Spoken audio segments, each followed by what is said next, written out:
सभी मित्रों नमस्कार। मित्रों स्वागत है। जो आपके एंटीबायोटिक राजस्थान जी की सीरीज चल रही है उसमें नदियां पढ़ रहे हैं हम लोग। और बनास नदी आपको मैंने पढ़ा दी थी और इसमें बनास नदी की हम सहायक नदियों की बात करेंगे। जितनी बनास की सहायक है पूरा मानचित्र में आपको दे रखा है। आपको घंटे डेढ़ घंटे में तो कम से कम आपकी क्लास कंप्लीट होती है और वर्षों लग गए होंगे आपके याद नहीं है, लेकिन 5 मिनट का आपका जो एंटीबायोटिक इंजेक्शन है, दवा है, ये आपके काम करने वाली है। तो चैनल को सब्सक्राइब कर लेना, घंटी के निशान दबा लेना और पीडीएफ प्राप्त करने के लिए राजस्थान के टेलीग्राम को जरूर ज्वाइन कर लेना साथियों। आइए करते हैं शुरुआत।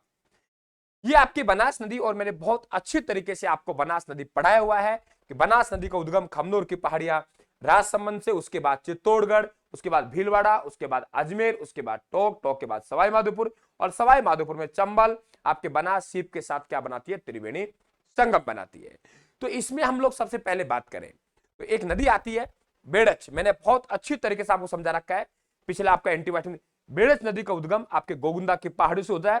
उसके बाद ये नदी कहां आती है, आपके चित्तौड़गढ़ में आती है और फिर आपके एक स्थान पड़ता है बीगोद। बीगोद भीलवाड़ा में ये मेनाल के साथ आपका क्या बनाती है, त्रिवेणी संगम। मेनाल भीलवाड़ा की स्थान नदी है, मांडल की पहाड़ियों से आपका मेनाल का उद्गम होता है। इधर बात करें तो राजसमंद से 3 नदियों का उद्गम आपको याद करना है। एक तो खुद आपको बनास का याद करना है और बनास का उद्गम आपके खमनोर की पहाड़ियों से है और खमनोर की पहाड़ियां राजसमंद में है। दूसरा एक नदी कोठारी है, कोठारी का उद्गम आपके दिवेर की पहाड़ियों से है। एक नदी खारी है, खारी का उद्गम बिजराल की पहाड़ियों से है। क्लियर? खारी का उद्गम बिजराल की पहाड़ियों से है, दिवेर का आपके कोठारी का दिवेर की पहाड़ियों से है। अब कोठारी नदी जैसे ही राजसमंद से निकलेगी और राजसमंद से निकल के भीलवाड़ा में एंट्री करेगी और नंदराय नामक स्थान है भीलवाड़ा में, वहां जाके आपके किस में डाल देती है अपना जल डाल देती है वे किस में कि आप लोगों के बनास के। तो कोठारी बनास की सहायक हो गई। अब कोठारी नदी के बहवा क्षेत्र में कितने जिले आएंगे, 2। भाई राजसमंद से उद्गम हुआ और भीलवाड़ा में जाके बनास की क्या बन गई, सहायक बन गई। इसी नदी के किनारे भीलवाड़ा में एक तो बागोर सभ्यता विकसित हुई है, एक आपका मेजा बांध जिसे ग्रीन माउंट कहते हैं। तो ये आपके दोनों चीजें आपको याद रखनी है। खारी नदी का उद्गम बिजराल की पहाड़ियों से हुआ। उसके बाद देखो आपके भीलवाड़ा में जा रही है, उसके बाद अजमेर में जा रही है और उसके बाद कहां जा रही है, ये ध्यान रखना, टोंक में। तो कितने जिलों है, 4। राजसमंद से उद्गम भीलवाड़ा, अजमेर और टोंक। टोंक में जाके राजमहल टोंक में ऊपर से एक आपके डाई नदी आती है अजमेर से, तो अजमेर से डाई नदी आती है और एक खारी, इनका आपका बनास के साथ क्या बनता है, त्रिवेणी संगम, वे बनता है राजमहल टोंक में। आगे बात करें नदी मोरेल। मोरेल नदी का जो उद्गम हुआ है, मोरेल नदी का उद्गम आप लोगों के कहां से हुआ है, मोरेल का उद्गम हुआ है मित्रों आप लोगों के जयपुर से और ढूंढ नदी का उद्गम भी जयपुर से हुआ।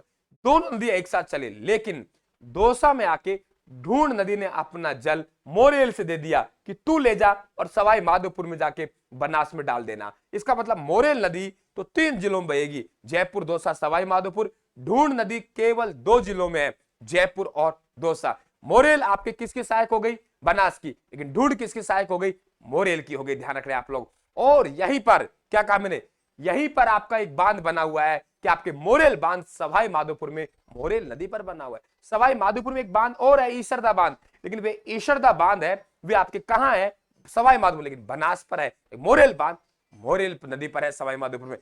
दोस्तों मोरेल माही की सहायक नदी थी, ध्यान रखना। आगे हम लोग बात करें, देखिए एक नदी हमारे पास में कौन सी, गंभीर नदी। मैंने आपको बहुत अच्छी तरीके से पहले भी आपको पढ़ाया है कि एक नदी गंभीर नदी है। देखिए आप लोग, ये गंभीर नदी का जो उद्गम हो रहा है, क्या कहा मैंने, जो गंभीर नदी का जो उद्गम होता है, गंभीर नदी का क्या हो रहा है, उद्गम हो रहा है। तो गंभीर नदी का उद्गम आपके कहां से हो रहा है, आपके हुडा गांव की पहाड़ियों से हो रहा है। और आपकी गंभीर नदी जो आपके यूपी मैनपुरी के पास यमुना में अपना जल ले जाती है। और पांचना बांध जो 5 नदियों पर बना हुआ है, मिट्टी का सबसे बड़ा बांध, इसकी मुख्य नदी यहां है आपके पांचना बांध करौली में, श्री महावीर जी भी आपके करौली में। तो ये सब बातें आपको ध्यान रखनी है मित्रों। बढ़िया सवाल यहां से बनते हैं, क्या कहा मैंने, सवाल आपके बढ़िया बनते हैं। तो ये बनास नदी की सहायक नदियां मात्र 5 मिनट में आपको पहुंचाइए। घंटों आप और से पढ़े लेकिन नदियां समझ में नहीं आई। मैं उम्मीद करता हूं नदियां समझ में आ गई हैं। आपका बहुत बहुत आभार। लगातार एंटीबायोटिक बने रहे। टेलीग्राम को जरूर ज्वाइन कर लेना। स्क्रीनशॉट आप लोग थोड़ी स्लाइड में ऊपर नीचे करता रहता हूं, इसलिए स्क्रीनशॉट से पार पड़ने वाली नहीं है। Thank you.